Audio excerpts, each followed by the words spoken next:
Hey dudes and also dudettes. Today is July 29th, 2015. Welcome to episode 16 of ReSergent. So something I want to talk about today, it's actually a question. And that question is, who do you believe in? You know, I should actually say it like on the Tupac song. Who do you believe in? I'm silly. Anyways, that song sampled a Jamiroquai song called Manifest Destiny. Look it up if you don't believe me.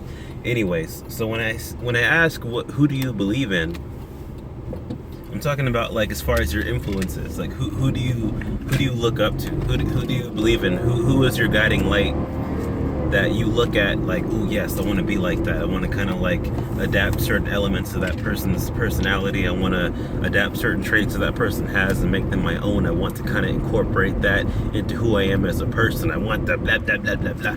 Anyways, I know that for me, since I study Buddhism, you know, I look at things that the Buddha did or the Buddha said, and I get really inspired by that. I'm like, I want to be more Buddha-like. I look at that, and that's kind of how I feel.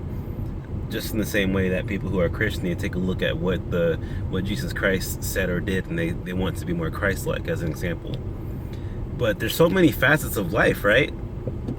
You know, I'm sure that, you know, well, the majority of us have jobs. I know I didn't for a period of 6 months. But anyways,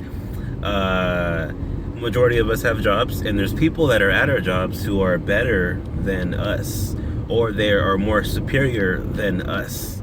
And something about them, with their superiority, it's like, whoa, they're so much higher up in the system than I am. They're higher up in the totem pole. So you either want to be like them, or you just simply understand that they are further in the process than you are. They're more advanced, and you kind of want to be more like that. But, I mean, it's not just as simple as that, you know?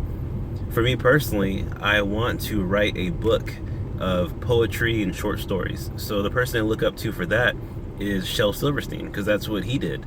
And rest in peace.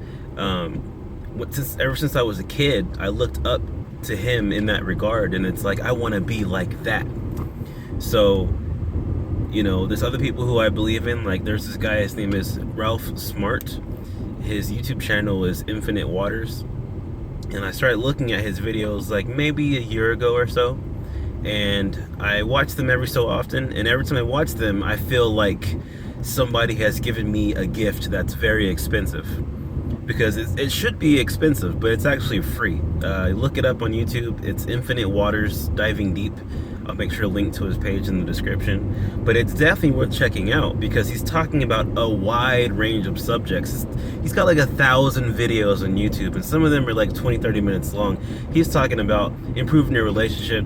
He's talking about opening up your mind, opening up your like decalcifying your pineal gland. Just really, like, oh my goodness, like, whoa, he's going so deep right now, it's crazy. But hey, that's why he's talking about Infinite Waters diving deep. Once again, it's like he really is what he's talking about. He really is what he's talking about. So definitely check him out. No BS. Check that out. Other people I believe in, there's this motivational speaker. His name is Eric Thomas. Check out his YouTube videos. Check out his mixtapes on his website, etinspires.com. He's got 3 or 4 mixtapes on there, which are very good to listen to any time of the day, especially at the gym or at work or whatever. You need to kind of get pumped up a little bit. It's going to help you with that. I want to learn how to code. So there's some people who are really good at coding. I want to look up to them. I want to study them. I want to learn more about their lives. I want to really get into that so that I can become better than what I am, and use elements of people who are further along in the process to better myself. Essentially climbing a ladder, using them as a ladder, essentially. So there's so many ways. I mean, you know, with the whole basketball thing, like the whole campaign for, you know, trying to be better at basketball. What do you want to be like? You want to be like Mike. That's somebody who you look up to because he's the best that ever did it. So you want to be like Mike. So when we get, like, I know I've definitely experienced this, where you get that negative self-talk, and you know, you start kind of messing up and getting your own way and stuff. For me personally, what I try to do is look at what I'm trying to become like, and sometimes I just simply have to look within myself, and I can kind of see like, okay, let's get it back on track. I don't really need any sort of external influence, but there's so many great resources out there, and I try my best to tap into them to improve my life and the lives of others as well, which allows me to tell somebody something that they needed to hear right in that moment that helps their day quite a bit. So that's it for me. Enjoy the rest of your day, guys.